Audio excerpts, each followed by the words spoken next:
একবার কল্পনা করুন তো, এমন এক বাংলা যার একদিকে দার্জিলিংয়ের পাহাড় আর একদিকে কক্সবাজারের সমুদ্র, যার রাজধানী কলকাতা আর বন্দর চট্টগ্রাম, যেখানে হিন্দু মুসলমান একসঙ্গে মিলেমিশে এক নতুন দেশ গড়ছে, যার ভাষা বাংলা, সংস্কৃতি বাংলা। এই স্বপ্নটা কিন্তু অলীক কল্পনা ছিল না।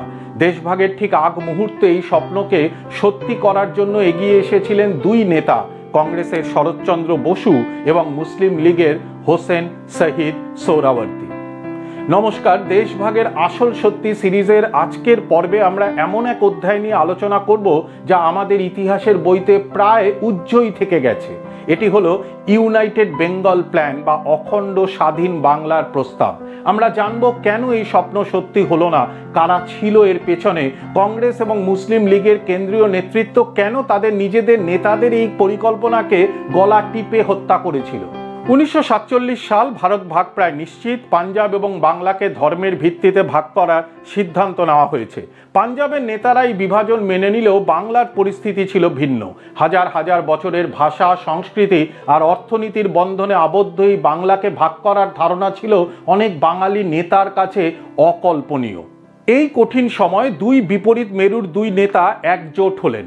একজন শরৎচন্দ্র বসু, সুভাষচন্দ্র বসুর বড় ভাই এবং কংগ্রেসের একজন প্রভাবশালী নেতা। অন্যজন হোসেন শহীদ সোহরাওয়ার্দী, অবিভক্ত বাংলার তৎকালীন প্রধানমন্ত্রী এবং মুসলিম লীগের নেতা। তাদের সাথে যোগ দিয়েছিলেন আব্দুল হাসিম, কিরণ শঙ্কর রায়ের মতো আরও কিছু দূরদর্শী বাঙালি নেতা। তারা বুঝতে পেরেছিলেন বাংলা ভাগ হলে দুই বাংলারই অর্থনৈতিক ও সাংস্কৃতিক মেরুদণ্ড ভেঙে যাবে। 1947 সালের মে মাসে শরৎ বসুর বাড়িতে একটি বৈঠকের পর তারা একটি খসড়া চুক্তি তৈরি করেন। এই চুক্তির মূল কথাগুলো ছিল: 1. স্বাধীন বাংলা। বাংলা একটি স্বাধীন সার্বভৌম রাষ্ট্র হবে। এটি ভারত বা পাকিস্তান কোনো ডোমিনিয়নেরই অংশ হবে না। 2. যুক্ত নির্বাচন। আইনসভায় হিন্দু এবং মুসলিমদের জন্য আসন সংরক্ষিত থাকবে, কিন্তু নির্বাচন হবে যুক্ত পদ্ধতিতে, মানে জয়েন্ট ইলেক্টোরেট, অর্থাৎ হিন্দু মুসলিম সবাই মিলেমিশে প্রার্থী নির্বাচন করবে। 3. ক্ষমতা ভাগাভাগি। সরকারে এবং সরকারি চাকরিতে হিন্দু মুসলমানদের জনসংখ্যা অনুপাতে প্রতিনিধিত্ব থাকবে। 4. শক্তিশালী সেনাবাহিনী। বাংলার নিজস্ব এক সেনাবাহিনী থাকবে। এক কথা, এটি ছিল ধর্মীয় বিভাজনের ঊর্ধ্বে উঠে বাঙালি পরিচয়ের ভিত্তিতে একটি ধর্মনিরপেক্ষ, গণতান্ত্রিক এবং স্বাধীন রাষ্ট্র গঠনের এক বৈপ্লবিক পরিকল্পনা। এই পরিকল্পনা ছিল এক কথায় অসাধারণ, কিন্তু এর শত্রু ছিল অনেক। আর সবচেয়ে বড় শত্রু ছিল তাদের নিজেদেরই দল, কংগ্রেস এবং মুসলিম লীগ। কংগ্রেসের কেন্দ্রীয় নেতৃত্ব, বিশেষ করে জওহরলাল নেহেরু এবং সর্দার বল্লভভাই প্যাটেল, এই প্রস্তাবের তীব্র বিরোধিতা করেন। তাদের ভয় ছিল যদি বাংলা স্বাধীন হয়ে যায় তাহলে ভারতের অন্যান্য প্রদেশও স্বাধীনতার দাবি তুলতে পারে। প্যাটেল বলেছিলেন স্বাধীন বাংলা মানে হলো এক চিরস্থায়ী দুর্ভিক্ষ।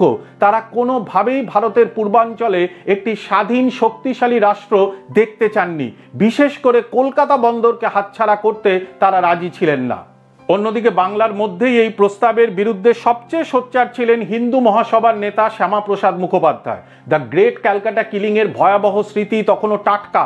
তিনি এবং বাংলা কংগ্রেসের একটি বড় অংশ মনে করত স্বাধীন বাংলায় মুসলিমদের সংখ্যাগরিষ্ঠতা থাকবে এবং সোহরাওয়ার্দীর মতো নেতার অধীনে হিন্দুদের নিরাপত্তা থাকবে না। তারা বলতেন একটি বিভক্ত কিন্তু হিন্দু প্রধান পশ্চিমবঙ্গ একটি অখণ্ড কিন্তু মুসলিম শাসিত বাংলার চেয়ে অনেক ভালো। আর মজার ব্যাপার হলো, শুরুতে মোহাম্মদ আলী জিন্নাহ এই পরিকল্পনায় সমর্থন দিয়েছিলেন। তিনি ভেবেছিলেন একটি স্বাধীন বাংলা ভবিষ্যতে পাকিস্তানের সাথে বন্ধুত্বপূর্ণ সম্পর্ক রাখবে, কিন্তু যখন তিনি দেখলেন যে কংগ্রেস হাইকমান্ড এই প্রস্তাব কোনোভাবেই মানবে না, তখন তিনিও পিছিয়ে আসেন। মুসলিম লীগের একটি অংশও চাইতো না যে কলকাতা এবং পশ্চিমবাংলার শিল্পাঞ্চল পাকিস্তানের হাতছাড়া হয়ে যাক। শেষ পর্যন্ত 3 দিক থেকে চাপে পড়ে এই স্বপ্ন ভেঙে চুরমার হয়ে গেল। কংগ্রেস, হিন্দু মহাসভা এবং মুসলিম লীগের কেন্দ্রীয় নেতৃত্বের সম্মিলিত বিরোধিতার কাছে শরৎ বসু ও সোহরাওয়ার্দীর মতো নেতাদের প্রচেষ্টা ব্যর্থ হলো। মাউন্টব্যাটেন দেখলেন বাংলার অধিকাংশ নেতাই বিভাজনের পক্ষে, ফলে র্যাডক্লিফের কলমের খোঁচায় হাজার বছরের বাংলা দ্বিখণ্ডিত হয়ে গেল। আজ এত বছর পর যখন আমরা কাঁটাতারের দুই পারে দাঁড়িয়ে একই ভাষায় কথা বলি, একই সুরে গান গাই, তখন প্রশ্নটা মনে জাগে, যদি সেদিন বাংলা ভাগ না হতো, যদি শরৎ বসু আর সোহরাওয়ার্দীর স্বপ্নটা সত্যি হতো, তাহলে আজ আমাদের ইতিহাসটা কেমন হতো, দুই বাংলার সম্পর্কটাই বা কেমন হতো। এই ব্যর্থতা কি শুধু কয়েকজন নেতার, নাকি বাঙালি হিসেবে এটা আমার আপনাদের সকলের সম্মিলিত ব্যর্থতা? আমরা কি সেদিন ধর্মীয় পরিচয়ের কাছে আমাদের হাজার বছরের বাঙালি পরিচয়কে বিকিয়ে দিয়েছিলাম? আপনারা কি ভাবেন? এই ঐতিহাসিক ভুলের জন্য সবচেয়ে বেশি দায়ী কে? কমেন্ট বক্সে আপনাদের মতামত জানতে আমরা আগ্রহী। আমাদের এই আলোচনা যদি আপনাদের চিন্তার খোরাক যোগায়, তাহলে ভিডিওটি অবশ্যই লাইক করুন এবং শেয়ার করুন। দেশভাগের আসল সত্যি সিরিজের আগামী পর্বে আমরা আরও কিছু অজানা অধ্যায় উন্মোচন করব, তাই আমাদের চ্যানেলটি সাবস্ক্রাইব করে পাশে থাকুন। ধন্যবাদ।